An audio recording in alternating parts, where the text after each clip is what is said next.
ಆತ್ಮೀಯ ವಿದ್ಯಾರ್ಥಿಗಳೇ, ಎಲ್ಲರಿಗೂ ಬೆಳಗಿನ ಶುಭೋದಯ. 10ನೇ ತರಗತಿ ಪ್ರಥಮ ಭಾಷೆ ಕನ್ನಡ ಈ ಒಂದು ವಿಷಯದಲ್ಲಿ ನಾವು ಈ ದಿನ ಒಂದು ಹೊಸ ಪದ್ಯದ ಬಗ್ಗೆ ನೋಡೋಣ. ಸರಿ, ಹಾಗಾದ ಮಕ್ಕಳೇ, ಯಾವುದಾದ್ರು ಪದ್ಯ ಇಲ್ಲಿ ನೋಡಿ ಓದಿದ್ದೀನಿ. ಪದ್ಯ 2, ಹಕ್ಕಿ ಹಾರುತ್ತಿದೆ ನೋಡಿದ್ದಿಲ್ಲ. ಅಕ್ಕಿ ಹಾರುತ್ತಿದೆ ನೋಡಿದ್ದಿಲ್ಲ ಎಂಬ ಒಂದು ಪದ್ಯದ ಬಗ್ಗೆ ನಾವು ಈ ಒಂದು ತರಗತಿಯಲ್ಲಿ ತಿಳಿದುಕೊಳ್ಳೋಣ. ಸರಿ, ಹಾಗಾದ ಮಕ್ಕಳೇ, ಈ ಪದ್ಯವನ್ನು ಪ್ರಾರಂಭ ಮಾಡೋದಕ್ಕಿಂತ ಮುಂಚಿತವಾಗಿ ಈ ಪದ್ಯ ಭಾಗವನ್ನು ರಚಿಸಿರುವಂತಹ ಕವಿಗಳ ಬಗ್ಗೆ ಮೊದಲು ನಾವು ತಿಳಿದುಕೊಳ್ಳೋಣ. ಸರಿ, ಹಾಗಾದ್ರೆ ಮಕ್ಕಳೇ, ಪುಟ ಸಂಖ್ಯೆ 102 ಕವಿ ಪರಿಚಯ ಓಪನ್ ಮಾಡಿ. ಇಲ್ಲಿ ನಾನು ಬೋರ್ಡಿನ ಮೇಲೂ ಕೂಡ ನಾನು ಬರೆದಿದ್ದೀನಿ.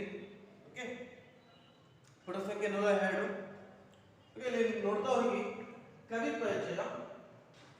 ಹೆಸರು ದತ್ತಾತ್ರೇಯ ರಾಮಚಂದ್ರ ಬೇಂದ್ರೆ. ಕಾವ್ಯನಾಮ ಅಂಬಿಕಾ ತನಯ ದತ್ತ. ತಂದೆ ರಾಮಚಂದ್ರ ಭಟ್ಟ, ತಾಯಿ ಅಂಬಿಕೆ.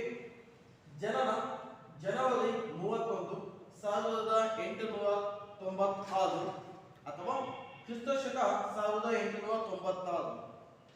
ಸ್ಥಳ ಧಾರವಾಡ.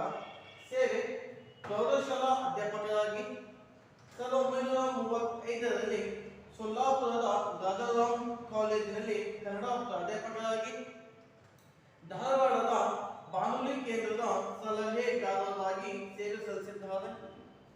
ನವೋದಯ ಕನ್ನಡ ಸಾಹಿತ್ಯದ ಪ್ರಮುಖ ಕವಿಗಳಲ್ಲಿ ಇವರು ಕೂಡ ಒಬ್ಬರು. ಇನ್ನು ಮರಾಠಿ, ಇಂಗ್ಲಿಷ್ ಸಾಹಿತ್ಯ ಭಾಷೆಗಳು ಅಂತ ಹೇಳ್ತೀವಿ. ಓಕೆ, ಅಂದ್ರೆ ಕನ್ನಡ ಅಷ್ಟೇ ಅಲ್ಲ, ಮರಾಠಿ ಭಾಷೆಯಲ್ಲೂ ಮತ್ತು ಇಂಗ್ಲಿಷ್ ಭಾಷೆಗಳಲ್ಲೂ ಕೂಡ ಇವರು ಸಾಹಿತ್ಯವನ್ನು ರಚನೆ ಮಾಡಿದ್ದಾರೆ. ಓಕೆ, ಇನ್ನು ಕೃತಿಗಳು: ಗರಿ 1932, ಕೃಷ್ಣಕುಮಾರಿ 1922, ಹುಯ್ಯಾಲೆ 1938, ಸಖಿಗೀತ 1937, ನಾದಲೀಲೆ 1938, ಮೇಘದೂತ 1943, ಗಂಗಾವತಾರಣ 1951, ಸೂರ್ಯಪಾನ 1956. ಓಕೆ, ನಗೆಯ ಬಗೆ ಸಾಹಿತ್ಯ ಗುಲಾಬ್ ಸ್ವರೂಪ 1974. ಇನ್ನು ಪ್ರಶಸ್ತಿಗಳು: ಅರಳು ಮರಳು 1957, ಕವನ ಸಂಕಲನಕ್ಕೆ ಕೇಂದ್ರ ಸಾಹಿತ್ಯ ಅಕಾಡೆಮಿ ಪ್ರಶಸ್ತಿ 1958ರಲ್ಲಿ ಲಭಿಸಿದೆ. ನಾಲ್ಕು ತಂತಿ 1964ರಲ್ಲಿ ರಚನೆ ಮಾಡಿದರು ಎಂಬ ಕವನ ಸಂಕಲನಕ್ಕೆ ಜ್ಞಾನಪೀಠ ಪ್ರಶಸ್ತಿ 1973ರಲ್ಲಿ ಲಭಿಸಿದೆ. ಇನ್ನು ಭಾರತ ಸರ್ಕಾರದ ಪದ್ಮಶ್ರೀ ಪ್ರಶಸ್ತಿ ಕೂಡ ಇವರಿಗೆ 1968ರಲ್ಲಿ ಲಭಿಸಿದೆ. ಓಕೆ, ಇನ್ನು ಅಧ್ಯಕ್ಷತೆ 1943ರಲ್ಲಿ ಶಿವಮೊಗ್ಗದಲ್ಲಿ ಸಮಾವೇಶಗೊಂಡ 27ನೆಯ ಕನ್ನಡ ಸಾಹಿತ್ಯ ಸಮ್ಮೇಳನದ ಅಧ್ಯಕ್ಷರಾಗಿದ್ದರು. ಇನ್ನು ಆಯ್ಕೆ: ಗರಿ ಎಂಬ ಕವನ ಸಂಕಲನದಿಂದ ಪ್ರಸ್ತುತ ಅಕ್ಕಿ ಹಾರುತ್ತಿದೆ ನೋಡಿದ್ದಿಲ್ಲ ಎಂಬ ಪದ್ಯ ಭಾಗದಲ್ಲಿ ಆಯ್ಕೆ ಮಾಡಿಕೊಳ್ಳಲಾಗಿದೆ. ಓಕೆ, ನಿಧನ ಅಕ್ಟೋಬರ್ 26, 1981 ಮುಂಬೈನಲ್ಲಿ. ಓಕೆ, ಇಲ್ಲಿ ನೋಡಿ ಪದ್ಯ 2 ಅಕ್ಕಿ ಹಾರುತ್ತಿದೆ ನೋಡಿದ್ರ. ಪ್ರಸ್ತುತ ಈ ಒಂದು ಪದ್ಯ ಭಾಗವನ್ನು ರಚನೆ ಮಾಡಿರುವಂತಹ ಕವಿ ಎಂದು ನಾವಿಲ್ಲಿ ಹೇಳ್ಬೋದು ದತ್ತಾತ್ರೇಯ ರಾಮಚಂದ್ರ ಬೇಂದ್ರೆ, ಅಥವಾ ನಾವಿಲ್ಲಿ ಹೇಳ್ಬೋದು ದಾರಾ ಬೇಂದ್ರೆ. ಹೌದು ತಾನೆ? ದಾರಾ ಬೇಂದ್ರೆ, ದತ್ತಾತ್ರೇಯ ರಾಮಚಂದ್ರ ಬೇಂದ್ರೆ ಇವರು ಪ್ರಸ್ತುತ ಈ ಒಂದು ಪದ್ಯ ಭಾಗವನ್ನು ಇಲ್ಲಿ ರಚನೆ ಮಾಡಿದ್ದಾರೆ. ಓಕೆ, ಗರಿ ಎಂಬ ಒಂದು ಕವನ ಸಂಕಲನದಲ್ಲಿ ಬರುವಂತಹ ಒಂದು ಪದ್ಯ ಭಾಗ. ಹೌದು ತಾನೆ? ಓಕೆ, ಇಲ್ಲಿ ನೋಡಿ ಇದನ್ನು ಹೇಳ್ಕೊಂತ ಹೋಗ್ತೀನಿ. ಕವಿ ಪರಿಚಯ. ಹೆಸರು ದತ್ತಾತ್ರೇಯ ರಾಮಚಂದ್ರ ಬೇಂದ್ರೆ, ದಾರಾ ಬೇಂದ್ರೆ. ಓಕೆ, ಇವರ ಕಾವ್ಯನಾಮ. ಯಾರ ಕಾವ್ಯನಾಮ? ಪ್ರಸ್ತುತ ನಮ್ಮ ಪದ್ಯ ಭಾಗದ ಕವಿಗಳಾದಂತಹ ದಾರಾ ಬೇಂದ್ರೆಯವರ ಕಾವ್ಯನಾಮ ಅಂಬಿಕಾ ತನಯ ದತ್ತ. ಅವರ ತಂದೆ ರಾಮಚಂದ್ರ ಭಟ್ಟ. ಓಕೆ, ಅವರ ತಂದೆ ರಾಮಚಂದ್ರ ಭಟ್ಟ, ತಾಯಿ ಅಂಬಿಕೆ. ಇನ್ನು ಅವರ ಜನನ ಜನವರಿ 31, 1896. ಓಕೆ, ಅಥವಾ ಇಲ್ಲಿ ನಾವು ಜಗಳ ಬದಲಿ ಕ್ರಿಸ್ತಶಕ 1896. ನಿಮ್ಮ ಟೆಕ್ಸ್ಟ್ ಬುಕ್ ನಲ್ಲಿ ಇಷ್ಟೇ ಕೊಟ್ಟಿದ್ದಾರೆ, ಕ್ರಿಸ್ತಶಕ 1896. ನಿಮಗೆ ಹೆಚ್ಚಿನ ಮಾಹಿತಿ ಸಿಗಲಿ ಎಂಬ ಉದ್ದೇಶಕ್ಕೆ ನಾನು ತಿಂಗಳ ಮತ್ತು ದಿನಾಂಕವನ್ನು ಕೂಡ ಇಲ್ಲಿ ಮೆನ್ಷನ್ ಮಾಡಿದ್ದೀನಿ. ನಿಮ್ಮ ಎಕ್ಸಾಮ್ ನಲ್ಲಿ ನೆನಪಿರ್ತದೆ ಜನವರಿ 31 ಅಂತ ಮೆನ್ಷನ್ ಮಾಡಿ, ನೆನಪಿಲ್ಲ ಅಂದ್ರೆ ಸಿಂಪಲ್ ಆಗಿ ಕ್ರಿಸ್ತಶಕ 1896 ಅಂತ ಮೆನ್ಷನ್ ಮಾಡಿ, ಸರಿನಾ? ಇನ್ನು ಅವರ ಜನ್ಮಸ್ಥಳ ಧಾರವಾಡ. ಸೇವೆ ಪ್ರೌಢಶಾಲಾ ಅಧ್ಯಾಪಕರಾಗಿರುವ ಸೇವೆ ಸಲ್ಲಿಸಿದ್ದಾರೆ. 1935ರಲ್ಲಿ ಸೊಲ್ಲಾಪುರದ ರಾಜಾರಾಮ್ ಕಾಲೇಜಿನಲ್ಲಿ ಕನ್ನಡ ಪ್ರಾಧ್ಯಾಪಕರಾಗಿ ಕೂಡ ಸೇವೆ ಸಲ್ಲಿಸಿದ್ದಾರೆ. ಧಾರವಾಡದ ಬಾನುಲಿ ಕೇಂದ್ರದ ಸಲಹೆಗಾರರಾಗಿ ಸೇವೆ ಸಲ್ಲಿಸಿದ್ದಾರೆ. ಯಾರು? ದತ್ತಾತ್ರೇಯ ರಾಮಚಂದ್ರ ಬೇಂದ್ರೆ. ಇನ್ನು ಅಷ್ಟೇ ಅಲ್ಲ, ನವೋದಯ ಕನ್ನಡ ಸಾಹಿತ್ಯದ ಪ್ರಮುಖ ಕವಿಗಳಲ್ಲಿ ಇವರು ಕೂಡ ಒಬ್ಬರು. ಇನ್ನು ಕನ್ನಡ ಸಾಹಿತ್ಯದ ನಾವಿಲ್ಲಿ 4 ಭಾಗಗಳಾಗಿ ಡಿವೈಡ್ ಮಾಡ್ತೀವಿ. ಓಕೆ, ನವೋದಯ ಸಾಹಿತ್ಯ, ನವ್ಯ ಸಾಹಿತ್ಯ, ಪ್ರಗತಿಶೀಲ ಸಾಹಿತ್ಯ ಮತ್ತು ದಲಿತ ಬಂಡಾಯ ಸಾಹಿತ್ಯ ಅಂತ ಕರೀತೀವಿ. ಟೋಟಲ್ 4 ವಿಧದಲ್ಲಿ ನಾವು ಡಿವೈಡ್ ಮಾಡ್ತೀವಿ ಸಾಹಿತ್ಯ. ಅದರಲ್ಲಿ ನವೋದಯ ಕನ್ನಡ ಸಾಹಿತ್ಯದ ಪ್ರಮುಖ ಕವಿಗಳಲ್ಲಿ ದತ್ತಾತ್ರೇಯ ರಾಮಚಂದ್ರ ಬೇಂದ್ರೆ ಅವರು ಕೂಡ ಒಬ್ಬರು. ಓಕೆ, ಇನ್ನು ಇವರು ಸಾಹಿತ್ಯ ಭಾಷೆಗಳು ನೋಡಿ, ಕೇವಲ ಕನ್ನಡ ಭಾಷೆ ಅಷ್ಟೇ ಅಲ್ಲ, ಇವರು ಮರಾಠಿ ಮತ್ತು ಇಂಗ್ಲಿಷ್ ಭಾಷೆಗಳಲ್ಲೂ ಕೂಡ ಇವರು ಸಾಹಿತ್ಯವನ್ನು ರಚನೆ ಮಾಡಿದ್ದಾರೆ. ಓಕೆ, ಇನ್ನು ಇವರು ಬರೆದಂತಹ ಕೃತಿಗಳು ಗದೆ ಎಂಬ ಒಂದು ಕೃತಿಯನ್ನ 1932ರಲ್ಲಿ ಇವರು ರಚನೆ ಮಾಡಿದರು. ನಿಮ್ಮ ಟೆಕ್ಸ್ಟ್ ಬುಕ್ ಹಿಸ್ಟ್ರಿಗಳಿಲ್ಲ, ಇಲ್ಲಿ ನಾನು ಬರೆದಿದ್ದೀನಿ, ನಿಮಗೆ ಹೆಚ್ಚಿಗೆ ಮಾಹಿತಿ ಕೊಡಬೇಕೆಂಬ ಒಂದು ಉದ್ದೇಶಕ್ಕಾಗಿ ನಾನು ಇಲ್ಲಿ ಬರೆದಿದ್ದೀನಿ. ಓಕೆ, ನೋಟ್ ಮಾಡ್ಕೊಳ್ಳಿ. ಗದೆ ಎಂಬ ಒಂದು ಕವನ ಸಂಕಲನವನ್ನ 1932ರಲ್ಲಿ ರಚನೆ ಮಾಡಿದ್ರು. ಓಕೆ, ಕೃಷ್ಣ ಕುಮಾರ ಎಂಬ ಒಂದು ಕೃತಿಯನ್ನ 1922ರಲ್ಲಿ ರಚನೆ ಮಾಡಿದ್ರು. ಓಕೆ, ಇನ್ನು ಉಯ್ಯಾಲೆ ಎಂಬ ಒಂದು ಕೃತಿಯನ್ನ 1938ರಲ್ಲಿ ರಚನೆ ಮಾಡಿದ್ರು. ಸಖಿ ಗೀತ 1937, ನಾದಲೀಲೆ 1938, ಮೇಘದೂತ 1943. ಓಕೆ, ಮೇಘದೂತ ಅಂತ ತಕ್ಷಣ ನೆನಪು ಬರುತ್ತೆ, ಕಾಳಿದಾಸನು ಬರೆದಂತಹ ಸಂಸ್ಕೃತದ ಮೇಘದೂತ ಏನಿದೆ ಅದು ಕನ್ನಡ ಅವತರಣಕ್ಕೆ ಈ ಮೇಘದೂತ ಅರ್ಥ ಹೇಳೋದು. ಓಕೆ, ಇನ್ನು ಗಂಗಾವತಾರಣ 1951, ಸೂರ್ಯಪಾನ 1956, ನಗೆಯ ಬಗೆ ಅದೇ ನಮಗೆ ಇಸ್ವಿ ಸಿಕ್ಕಿಲ್ಲ. ಓಕೆ, ಇನ್ನು ಸಾಹಿತ್ಯ ಗುಲಾಟ್ ಸ್ವಲ್ಪ 1974. ಓಕೆ, ಅರ್ಥ ಆಯ್ತಲ್ಲ? ಇನ್ನೊಂದ್ಸರಿ ನೋಡಿ, ಗದೆ ಎಂಬ ಒಂದು ಕವನ ಸಂಕಲನವನ್ನು 1932ರಲ್ಲಿ ರಚನೆ ಮಾಡಿದ್ರು. ಕೃಷ್ಣ ಕುಮಾರ ಎಂಬ ಒಂದು ಕೃತಿಯನ್ನು 1922ರಲ್ಲಿ ರಚನೆ ಮಾಡಿದ್ರು. ಹುಯ್ಯಾಲೆ ಎಂಬ ಒಂದು ಕೃತಿಯನ್ನು 1938ರಲ್ಲಿ ರಚನೆ ಮಾಡಿದ್ರು.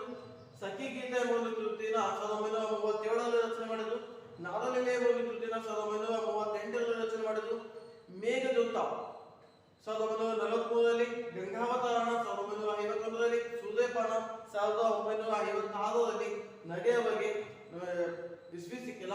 ಇನ್ನು ಸಾಹಿತ್ಯ ಗುಲಾಟ್ ಸ್ವರೂಪ ಈ ಒಂದು ಕೃತಿನ 1974ರಲ್ಲಿ ರಚನೆ ಮಾಡಿದ್ದಾರೆ. ಇನ್ನು ಪ್ರಶಸ್ತಿಗಳು, ಅರಳು ಮರಳು ಒಂದು ಕೃತಿನ ರಚನೆ ಮಾಡಿದ್ದು 1957ರಲ್ಲಿ.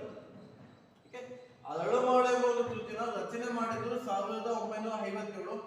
ಈ ಒಂದು ಕವನ ಸಂಕಲನಕ್ಕೆ ಕೇಂದ್ರ ಸಾಹಿತ್ಯ ಅಕಾಡೆಮಿ ಪ್ರಶಸ್ತಿ ಅದು 1958ರಲ್ಲಿ ಲಭಿಸಿತು. ಓಕೆ, ನೋಡಿ, ಅರಳು ಮರಳು ಎಂಬುದು ಕೃತಿನ ರಚನೆ ಮಾಡಿದ್ದು 1957ರಲ್ಲಿ.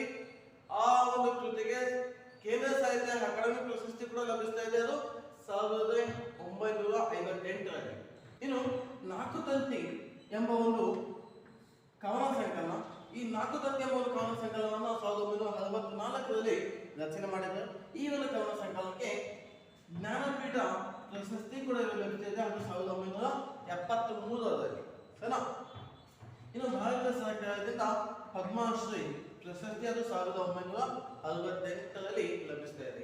ಓಕೆ, ಇನ್ನು ಅಧ್ಯಕ್ಷತೆ 1943ರಲ್ಲಿ ಶಿವಮೊಗ್ಗದಲ್ಲಿ ಸಮಾವೇಶಗೊಂಡಂತಹ 27ನೆಯ ಕನ್ನಡ ಸಾಹಿತ್ಯ ಸಮ್ಮೇಳನದ ಅಧ್ಯಕ್ಷರು ಕೂಡ ಇವರು ಆಗಿದ್ದರು. ಯಾರು?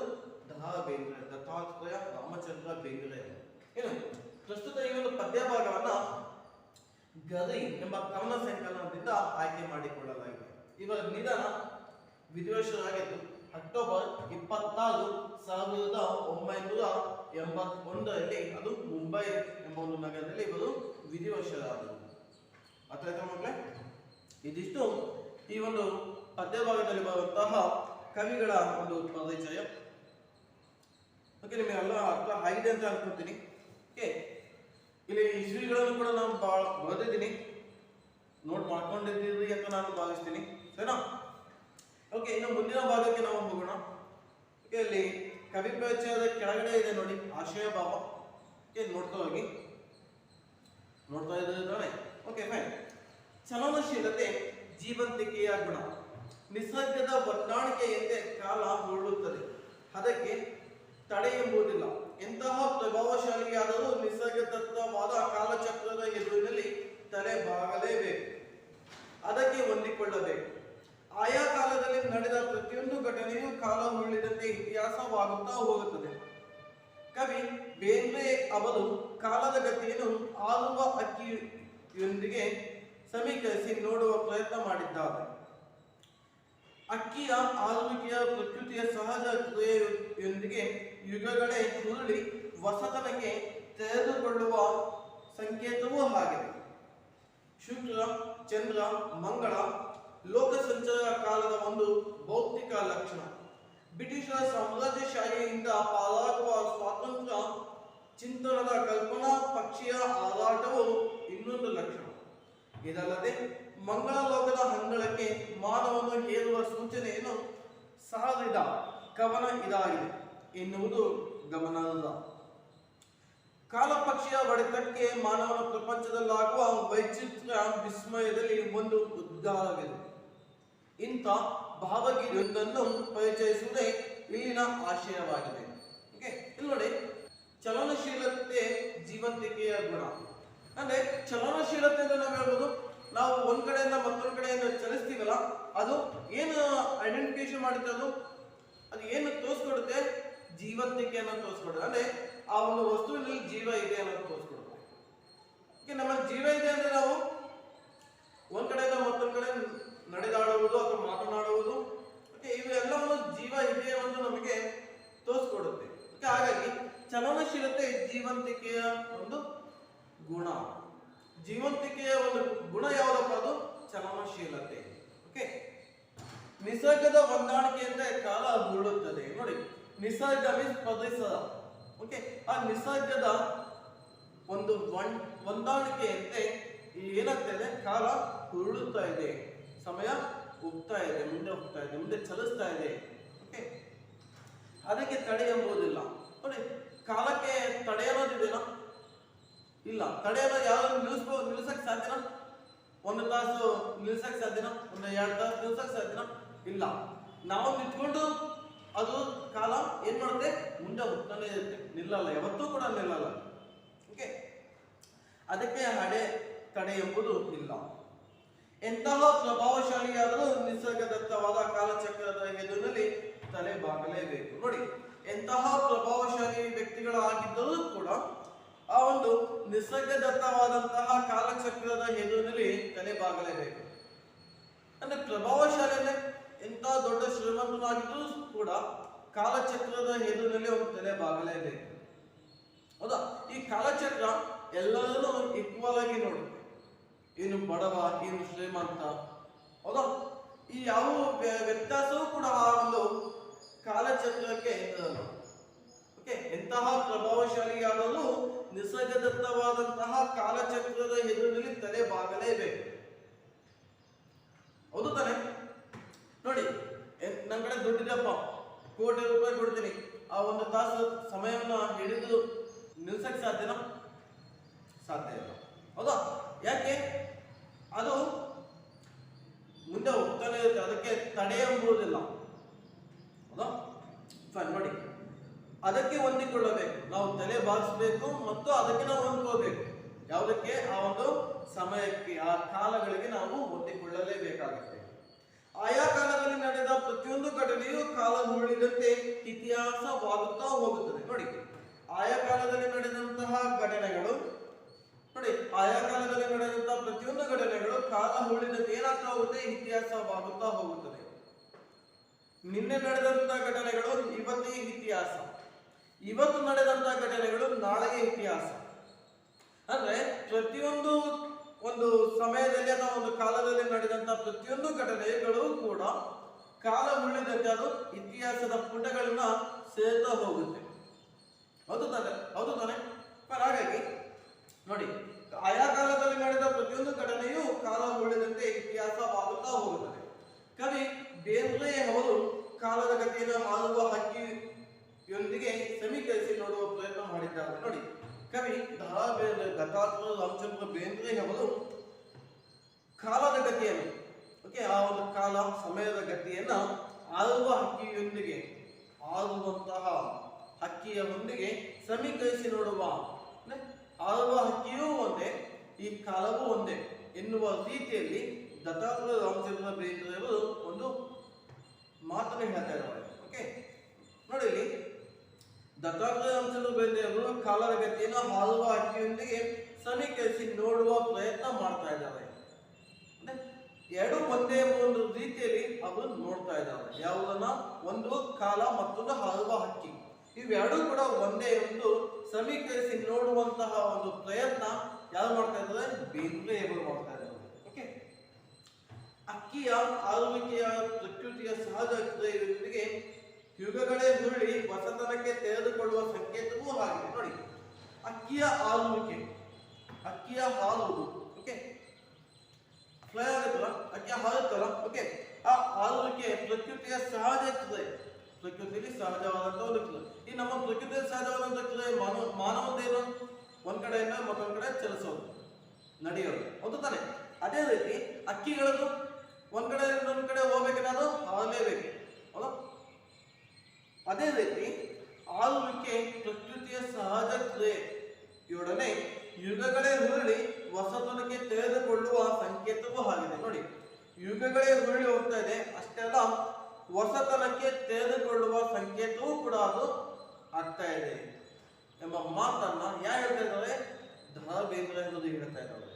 ಓಕೆ, ಶುಕ್ರ, ಚಂದ್ರ, ಮಂಗಳ, ಲೋಕ ಸಂಚಾರ ಒಂದು ಕಾಲದ ಒಂದು ಭೌತಿಕ ಲಕ್ಷಣ. ನೋಡಿ, ಶುಕ್ರ ಗ್ರಹ, ಚಂದ್ರ ಗ್ರಹ, ಮಂಗಳ ಗ್ರಹ, ಓಕೆ, ಈ ಮೂರು ಲೋಕಗಳಿಗೂ ಕೂಡ ಸಂಚಾರ ಕಾಲದ ಒಂದು ಭೌತಿಕ ಲಕ್ಷಣ, ಒಂದು ವಿಧವಾದಂತಹ ಒಂದು ಲಕ್ಷಣ, ಭೌತಿಕ ಲಕ್ಷಣ ಅಂತ ಐತೆ. ಇದು ಒಂದು ಸಬ್ಜೆಕ್ಟ್. ಓಕೆ, ಬ್ರಿಟಿಷರ ಸಾಮ್ರಾಜ್ಯಶಾಹಿಯಿಂದ ಹಾರಾಗುವ ಸ್ವಾತಂತ್ರ್ಯ ಚಿಂತನದ ಕಲ್ಪನಾ ಪಕ್ಷೀಯ ಹಾರಾಟವು ಇನ್ನೊಂದು ಲಕ್ಷಣ. ನೋಡಿ, ಬ್ರಿಟಿಷರ ಸಾಮ್ರಾಜ್ಯಶಾಹಿಯಿಂದ, ಓಕೆ, ಅಂದ್ರೆ ಸರ್ವಾಧಿಕಾರಗಳಿಂದ ಪಾರಾಗುವ ಸ್ವಾತಂತ್ರ್ಯ ಚಿಂತನದ ಕಲ್ಪನಾ, ಸ್ವಾತಂತ್ರ್ಯ ಚಿಂತನೆ ಅಂದ್ರೆ ಈ ಬ್ರಿಟಿಷರ ಸಾಮ್ರಾಜ್ಯಶಾಹಿಯಿಂದ ಪಾರಾಗಲು ಜೊತೆಗೆ ಸ್ವಾತಂತ್ರ್ಯವನ್ನು ಗಳಿಸಲು ಕಲ್ಪನಾ ಚಿಂತನದ ಕಲ್ಪನಾ ಪಕ್ಷೀಯ ಹಾರಾಟವು ಇನ್ನೊಂದು ಲಕ್ಷಣ.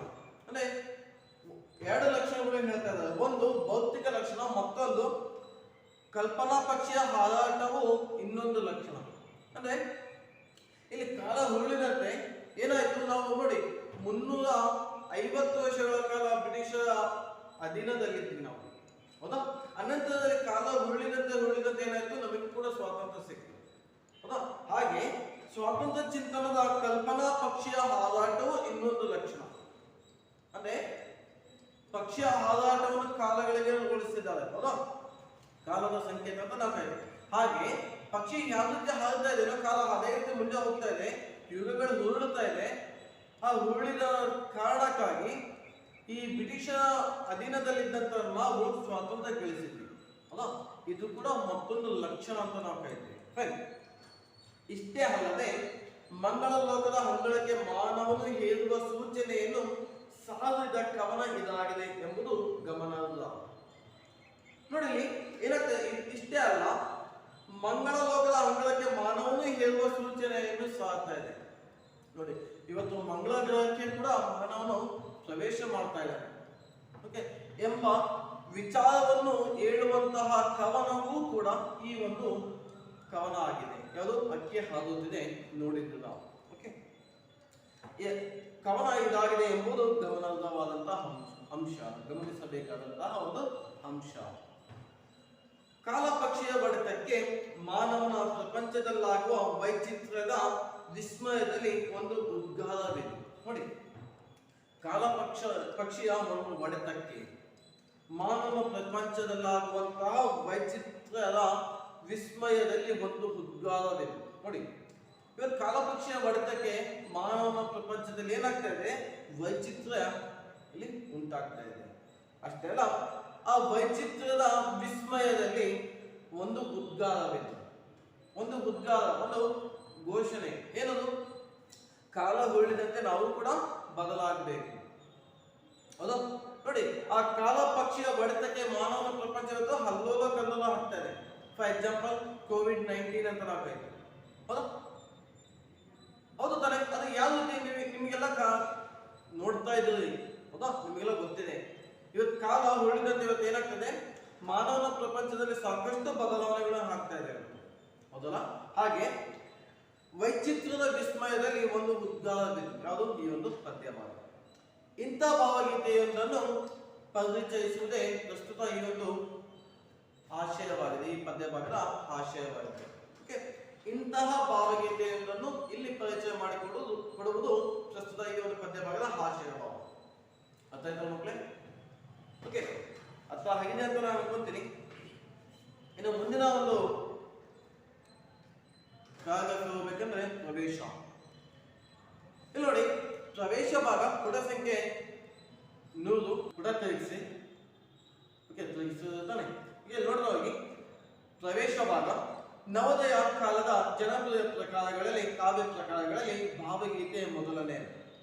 ವ್ಯಕ್ತಿ ಹೋಲ್ವ ಯಾವುದಾದರೊಂದು ಸಮಯದಲ್ಲಿ ನೋಡಿದ, ಕೇಳಿದ, ಅನುಭವಿಸಿದ ನೋವು ನಲಿವುಗಳಿಗೆ ಮೂರ್ತ ರೂಪ ನೀಡುವುದು ಸುಲಭದ ಕೆಲಸವಲ್ಲ.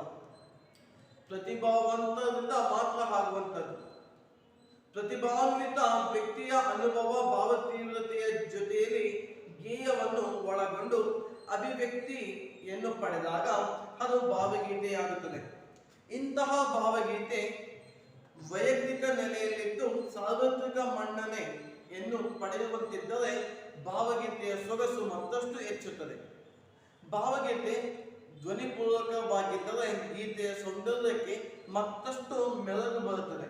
ಇಂತಹ ಭಾವಗೀತೆಯೊಂದನ್ನು ಪರಿಚಯಿಸಲಾಗಿದೆ. ಓಕೆ, ನೋಡಿ, ನವೋದಯ ಕಾಲದ ಜನಪ್ರಿಯ ಕಾವ್ಯ ಪ್ರಕಾರಗಳಲ್ಲಿ ಭಾವಗೀತೆ ಮೊದಲನೆಯದು. ಇನ್ನು ಆಗಲೇ ಹೇಳಿದೆ, ನವೋದಯ ಕನ್ನಡ ಸಾಹಿತ್ಯದ ಪ್ರಮುಖ ಕವಿಗಳಲ್ಲಿ ಇವರು ಕೂಡ ಒಬ್ಬರು. ಹೌದಾ? ಅದು ದತ್ತಾತ್ರೇಯ ರಾಮಚಂದ್ರ ಬೇಂದ್ರೆ. ಹಾಗಾಗಿ ಇಲ್ಲಿ ಹೇಳ್ತಾ ಇರೋದು ನವೋದಯ ಕಾಲದ ಜನಪ್ರಿಯ ಕಾವ್ಯ ಪ್ರಕಾರಗಳಲ್ಲಿ. ನೋಡಿ, ನವೋದಯ ಕಾಲದ ಜನಪ್ರಿಯವಾದಂತಹ ಕಾವ್ಯ ಪ್ರಕಾರಗಳಲ್ಲಿ ಭಾವಗೀತೆ ಮೊದಲನೆಯದು. ಭಾವಗೀತೆ ಅಂದ್ರೆ ಪದ್ಯ, ಇಲ್ಲಿ ಹಕ್ಕಿ ಹಾಲುತ್ತಿದೆ ನೋಡಿದ ಒಂದು ಪದ್ಯ ಭಾವಗೀತೆಗೆ ಸಂಬಂಧಪಟ್ಟದ್ದು. ಹೌದಾ? ಅಂದ್ರೆ ಈ ನವೋದಯ ಕನ್ನಡ ಸಾಹಿತ್ಯದ ಜನಪ್ರಿಯ ಕಾವ್ಯ ಪ್ರಕಾರಗಳಲ್ಲಿ ಭಾವಗೀತೆಗೆ ಮೊದಲನೇ ಸ್ಥಾನವನ್ನು ನೀಡಲಾಗಿದೆ. ವ್ಯಕ್ತಿ ಹೋಗುವ ಯಾವುದಾದರೂ ಒಂದು ಸಮಯದಲ್ಲಿ ನೋಡಿದಂತಹ, ಕೇಳಿದಂತಹ, ಅನುಭವಿಸಿದಂತಹ ನೋವು ನಲಿವುಗಳಿಗೆ ಮೂರ್ತ ರೂಪ ನೀಡುವುದು ಸುಲಭದ ಕೆಲಸವಲ್ಲ. ನೋಡಿ, ವ್ಯಕ್ತಿ ಹೋದ ಯಾವುದಾದರೂ ಒಂದು ಸಂದರ್ಭದಲ್ಲಿ, ಯಾವುದಾದರೂ ಕೂಡ ಒಂದು ಸಂದರ್ಭದಲ್ಲಿ ಅಥವಾ ಒಂದು ಸಮಯದಲ್ಲಿ ನೋಡಿದಂತಹ, ಕೇಳಿದಂತಹ ಮತ್ತು ಅನುಭವಿಸಿದಂತಹ ನೋವು ನಲಿವುಗಳಿಗೆ ಮೂರ್ತ ರೂಪ ಅಂದ್ರೆ ಬರವಣಿಗೆಯ ರೂಪ ನೀಡುವುದು ಸುಲಭದ ಕೆಲಸವಲ್ಲ. ನೋಡಿದ್ದು, ಕೇಳಿಸಿದ್ದು ಮತ್ತು ಅನುಭವಿಸಿದಂತಹ ನೋವು ಮತ್ತು ನಲಿವುಗಳಿಗೆ ಮೂರ್ತ ರೂಪ ನೀಡುವುದು ಸುಲಭದ ಕೆಲಸವಲ್ಲ. ಪ್ರತಿಭಾವಂತರಿಂದ ಮಾತ್ರ ಆಗುವಂಥದ್ದು. ಅಂದ್ರೆ ಪ್ರತಿಭೆ ಯಾರಲ್ಲಿ ಇರುತ್ತೋ, ಸಾಹಿತ್ಯದ ಬಗ್ಗೆ ಯಾರಿಗೆ ಅರಿವಿರುತ್ತೋ ಅವರ ಕೈಯಲ್ಲಿ ಮಾತ್ರ ಸಾಧ್ಯ. ಏನು? ನೋಡಿದಂತಹ, ಕೇಳಿದಂತಹ ಮತ್ತು ಅನುಭವಿಸಿದಂತಹ ನೋವು ನಲಿವುಗಳನ್ನ ಮೂರ್ತ ರೂಪ ಕೊಡುವುದು ಯಾರ ಕೈಯಲ್ಲಿ ಸಾಧ್ಯ? ಅದು ಪ್ರತಿಭಾವಂತ ವ್ಯಕ್ತಿಗಳಿಂದ ಮಾತ್ರ ಸಾಧ್ಯ. ಓಕೆ, ಪ್ರತಿಭಾನ್ವಿತ ವ್ಯಕ್ತಿಯ ಅನುಭವ, ಭಾವತೀವ್ರತೆಯ ಜೊತೆಯಲ್ಲಿ ಗೇಯವನ್ನು ಒಳಗೊಂಡು ಅಭಿವ್ಯಕ್ತಿಯನ್ನು ಪಡೆದಾಗ ಅದು ಭಾವಗೀತೆಯಾಗುತ್ತದೆ. ನೋಡಿ, ಪ್ರತಿಭಾನ್ವಿತ ವ್ಯಕ್ತಿಯ ಅನುಭವ ಅಂದ್ರೆ ಪ್ರತಿಭೆ ಇರುವಂತಹ ವ್ಯಕ್ತಿಯ ಅನುಭವ, ಭಾವ ತೀವ್ರತೆಯ ಜೊತೆಯಲ್ಲಿ, ಭಾವನೆಗಳ ತೀವ್ರತೆಯ ಜೊತೆಯಲ್ಲಿ ಏನಾಗಬೇಕು? ಗೇಯವನ್ನು ಒಳಗೊಂಡು. ಗೇಯ ಮೀನ್ಸ್ ಹಾಡು. ಗೇಯ ಅಂದ್ರೆ ನಾವು ಹೇಳುವುದು ಹಾಡು. ಓಕೆ, ಆ ಹಾಡನ್ನು ಒಳಗೊಂಡು ಅಭಿವ್ಯಕ್ತಿಯನ್ನು ಪಡೆದಾಗ ಅದು ಭಾವಗೀತೆಯಾಗುತ್ತದೆ. ಅಂದ್ರೆ ಇಲ್ಲಿ ಹೇಳ್ತಾ ಬಹಳ ಸಿಂಪಲ್ ಆಗಿ ಹೇಳ್ತಾ ಇದೆ ನೋಡಿ, ಪ್ರತಿಭಾನ್ವಿತ ವ್ಯಕ್ತಿಯ ಅನುಭವ, ಭಾವ ತೀವ್ರತೆಯ ಜೊತೆಯಲ್ಲಿ ಗೇಯವನ್ನು ಒಳಗೊಂಡು ಅಭಿವ್ಯಕ್ತಿಯನ್ನು ಪಡೆದಾಗ ಅದು ಭಾವಗೀತೆಗಳಾಗುತ್ತೆ. ಅಂದ್ರೆ ಪ್ರತಿಭಾನ್ವಿತ ವ್ಯಕ್ತಿಯಲ್ಲಿ ನೋಡಿದಂತಹ, ಕೇಳಿದಂತಹ, ಅನುಭವಿಸಿದಂತಹ ನೋವು ನಲಿವುಗಳಿಗೆ ಭಾವನೆಗಳು ಹೆಚ್ಚಾಗಿ ಗೇಯ ರೂಪವನ್ನು ಪಡೆದಾಗ, ಅಂದ್ರೆ ಹಾಡಿನ ರೂಪವನ್ನು ಪಡೆದು ಅಭಿವ್ಯಕ್ತ ಪಡೆದಾಗ, ಓಕೆ, ಅಂದ್ರೆ ಅದನ್ನ ಅಭಿವ್ಯಕ್ತಿ ಪಡಿಸಿದಾಗ, ಪ್ರಕಟಗೊಳಿಸಿದಾಗ ಅದು ಭಾವಗೀತೆಗಳಾಗುತ್ತವೆ. ಫೈನ್. ಇಂತಹ ಭಾವಗೀತೆ ವೈಯಕ್ತಿಕ ನೆಲೆಯಲ್ಲಿದ್ದು ಸಾರ್ವತ್ರಿಕ ಮನ್ನಣೆಯನ್ನು ಪಡೆಯುವಂತಿದ್ದರೆ ಭಾವಗೀತೆಯ ಸೊಗಸು ಮತ್ತಷ್ಟು ಹೆಚ್ಚುತ್ತದೆ. ನೋಡಿ, ಇಂತಹ ಭಾವಗೀತೆಗಳು ಅಂದ್ರೆ ನೋಡಿದಂತಹ, ಕೇಳಿದಂತಹ ಮತ್ತು ಅನುಭವಿಸಿದಂತಹ ನೋವು ನಲೆಗಳಿಗೆ ಏನ್ ಮಾಡಬೇಕು? ಮೂರ್ತ ರೂಪ ಕೊಡ್ಬೇಕು, ಹೌದಾ? ಆ ಮೂರ್ತ ರೂಪ ಕೊಟ್ಟಾಗ ಭಾವಗೀತೆಗಳಾಗುತ್ತೆ. ಆ ಮೂರ್ತ ರೂಪವನ್ನು ಕೊಡೋದು ಯಾರು? ಒಬ್ಬ ಪ್ರತಿಭಾನ್ವಿತ ವ್ಯಕ್ತಿಯಿಂದ ಮಾತ್ರ ಸಾಧ್ಯ. ಓಕೆ, ಆ ಪ್ರತಿಭಾನ್ವಿತ ವ್ಯಕ್ತಿ ಏನ್ ಮಾಡ್ಬೇಕಿದೆ? ಆ ಒಂದು ಭಾವನೆಯ ತೀವ್ರತೆಯ ಜೊತೆಯಲ್ಲಿ ಗೇಯವನ್ನು ಒಳಗೊಂಡು ಅಭಿವ್ಯಕ್ತಿಯನ್ನು ಪಡೆದಾಗ ಅದು ಭಾವಗೀತೆಗಳಾಗುತ್ತವೆ, ಹೌದಾ? ಅಂತಹ ಭಾವಗೀತೆ ವೈಯಕ್ತಿಕ ನೆಲೆಯಲ್ಲಿದ್ದು ಸಾರ್ವತ್ರಿಕ ಮನ್ನಣೆಯನ್ನು ಪಡೆಯುವಂತಿದ್ದಾವೆ. ನೋಡಿ, ಅದು ಈಗ ಭಾವಗೀತೆಗಳೇನಿದೆ ವೈಯಕ್ತಿಕ ನೆಲೆಯಲ್ಲಿದೆ, ಅಂದ್ರೆ ನಮ್ಮಲ್ಲೇ ಮಾತ್ರ ಇದೆ. ಆ ನಮ್ಮಲ್ಲೇ ಇರುವಂತಹ ಭಾವಗೀತೆಗಳನ್ನ ಸಾರ್ವತ್ರಿಕ ಮನ್ನಣೆ ಪಡೆಯುವಂತಿದ್ದಾರೆ. ನೋಡಿ, ಸಾರ್ವತ್ರಿಕ ಮೀನ್ಸ್ ಎಲ್ಲರೂ ಕೂಡ ಅಂತಹ ಭಾವಗೀತೆಗಳನ್ನು ಮೆಚ್ಚುವಂತಿದ್ದರೆ ಆ ಭಾವಗೀತೆಗಳ ಸೊಗಸು, ಆ ಒಂದು ಹಂತ ಮತ್ತಷ್ಟು ಹೆಚ್ಚುತ್ತದೆ ಎಂಬ ಮಾತನ್ನ ಇಲ್ಲಿ ಹೇಳ್ತಾ ಇದ್ದಾರೆ. ಓಕೆ, ಭಾವಗೀತೆ ಧ್ವನಿಪೂರ್ವಕವಾಗಿದ್ದರೆ ಗೀತೆಯ ಸೌಂದರ್ಯಕ್ಕೆ ಮತ್ತಷ್ಟು ಮೆರುಗು ಬರುತ್ತದೆ. ನೋಡಿ, ಭಾವಗೀತೆಯು ಧ್ವನಿಪೂರ್ವಕವಾಗಿದ್ದರೆ ಅಂದ್ರೆ ಹಾಡಿನ ಶೈಲಿಯಲ್ಲಿ ಇದ್ದರೆ ಆ ಗೀತೆಯ ಸೌಂದರ್ಯಕ್ಕೆ ಮತ್ತಷ್ಟು ಮೆರುಗು ಬರುತ್ತದೆ ಎಂಬ ಒಂದು ಮಾತನ್ನು ಹೇಳ್ತಾ ಇದ್ದಾರೆ. ಇಂತಹ ಭಾವಗೀತೆಯನ್ನು ಪರಿಚಯಿಸಲಾಗ್ತಾ ಇದೆ ಪ್ರಸ್ತುತ ಈ ಒಂದು ಪದ್ಯ ಭಾಗದ ಮೂಲಕ. ಓಕೆ, ನೋಡಿ, ಇಂತಹ ಭಾವಗೀತೆಯನ್ನು ಇಲ್ಲಿ ಪರಿಚಯಿಸಲಾಗ್ತಾ ಇದೆ. ಅರ್ಥ ಆಯ್ತು ಮಕ್ಕಳೇ? ಭಾವಗೀತೆ ಅಂದ್ರೆ ಏನು? ನೋಡಿ, ಯಾವುದಾದ್ರೂ ಒಂದು ಸಂದರ್ಭದಲ್ಲಿ ನೋಡಿದಂತಹ, ಕೇಳಿದಂತಹ ಮತ್ತು ಅನುಭವಿಸಿದಂತಹ ನೋವು ನಲಿವುಗಳಿಗೆ ಮೂರ್ತ ರೂಪವನ್ನು ಕೊಟ್ಟು, ಓಕೆ, ಭಾವನೆಯ ತೀವ್ರತೆಯ ಜೊತೆಯಲ್ಲಿ ಗೇಯವನ್ನು ಒಳಗೊಂಡು ಅಭಿವ್ಯಕ್ತವಾದಾಗ ಅದು ಭಾವಗೀತೆಗಳು ಅನಿಸಿಕೊಳ್ಳುತ್ತವೆ, ಹೌದಾ? ಭಾವನೆಗಳ ಹೆಚ್ಚಾಗಿ ನೋಡಿದಂತಹ, ಕೇಳಿದಂತಹ ಮತ್ತು ಅನುಭವಿಸಿದಂತಹ ನೋವು ನಲಿವುಗಳ ಭಾವನೆಗಳು ಹೆಚ್ಚಾಗಿ ಗೇಯ ರೂಪವನ್ನು ಪಡೆದುಕೊಂಡಾಗ ಅವು ಭಾವಗೀತೆಗಳಾಗುತ್ತವೆ, ಹೌದಾ? ಇಂತಹ ಭಾವಗೀತೆಯನ್ನು ಪ್ರಸ್ತುತ ಈ ಒಂದು ಪದ್ಯ ಭಾಗದಲ್ಲಿ ವ್ಯಕ್ತಪಡಿಸ್ತಾ ಇದ್ದಾರೆ. ಯಾರು? ದತ್ತಾತ್ರೇಯ ರಾಮಚಂದ್ರ ಬೇಂದ್ರೆ ಅವರು. ಓಕೆ, ಅರ್ಥ ಆಯ್ತಾ ಮಕ್ಕಳೇ? ಓಕೆ, ನಿಮಗೆಲ್ಲ ಅರ್ಥ ಆಗಿದೆ ಅಂತ ನಾನು ಅನ್ಕೊಂತೀನಿ. ಇಲ್ಲಿಗೆ ಈ ಒಂದು ತರಗತಿಯನ್ನು ನಿಲ್ಲಿಸೋಣ, ಸರಿನಾ? ಈ ತರಗತಿಯನ್ನು ನಿಲ್ಲಿಸೋಕ್ಕಿಂತ ಮುಂಚಿತವಾಗಿ ಇನ್ನೊಂದ್ಸಲ ಈ ತರಗತಿಯಲ್ಲಿ ಏನೇನು ನೋಡಿದ್ವಿ? ಓಕೆ, ನೋಡಿ, ಅತ್ಯಾವಧಿ ನೋಡಿದ್ರು ಎಂಬ ಒಂದು ಪದ್ಯ ಭಾಗದಲ್ಲಿ ಬರುವಂತಹ ಈ ಪದ್ಯ ಭಾಗವನ್ನು ರಚನೆ ಮಾಡಿದಂತಹ ಕವಿಗಳ ಪರಿಚಯ ನಾವು ತಿಳ್ಕೊಂಡ್ವಿ. ಆ ಕವಿಗಳಲ್ಲಿ ಹೆಸರು, ಕಾವ್ಯನಾಮ, ತಂದೆ ತಾಯಿ, ಜನನ ಸ್ಥಳ, ಸೇವೆ ಮತ್ತು ಕೃತಿಗಳು, ಪ್ರಶಸ್ತಿಗಳು, ಅಧ್ಯಕ್ಷತೆ, ಆಯ್ಕೆ, ನಿಧನ, ಈ ಎಲ್ಲಾ ಅಂಶಗಳ ಬಗ್ಗೆ ನಾವು ನೋಡಿದ್ವಿ. ಇನ್ನು ಆಶಯ ಭಾವ ಮತ್ತು ಪ್ರವೇಶ ಭಾವ, ಈ ಎಲ್ಲಾ ಅಂಶಗಳ ಬಗ್ಗೆ ನಾವು ಈ ಒಂದು ತರಗತಿಯಲ್ಲಿ ನಾವು ನೋಡಿದ್ವಿ, ಸರಿನಾ? ಹಾಗಾದ್ರೆ ಮಕ್ಕಳೇ, ಇನ್ನು ಮುಂದಿನ ತರಗತಿಯಲ್ಲಿ ಈ ಭಾವಗೀತೆ ಅತ್ಯಾವಧಿಯಲ್ಲಿ ನೋಡಿದ ಎಂಬ ಭಾವಗೀತೆಯಲ್ಲಿ ಯಾವೆಲ್ಲ ಅಂಶಗಳು ಬರುತ್ತೆ, ಸಾರಾಂಶ ಏನು ಎನ್ನುವುದರ ಬಗ್ಗೆ ನಾವು ಮುಂದಿನ ತರಗತಿಯಲ್ಲಿ ನೋಡೋಣ, ಸರಿನಾ? ಹಾಗಾದ್ರೆ ಮಕ್ಕಳೇ, ಇಲ್ಲಿಗೆ ಈ ಒಂದು ತರಗತಿಯನ್ನ ನಾನು ನಿಲ್ಲಿಸ್ತಾ ಇದ್ದೇನೆ. ಧನ್ಯವಾದಗಳು.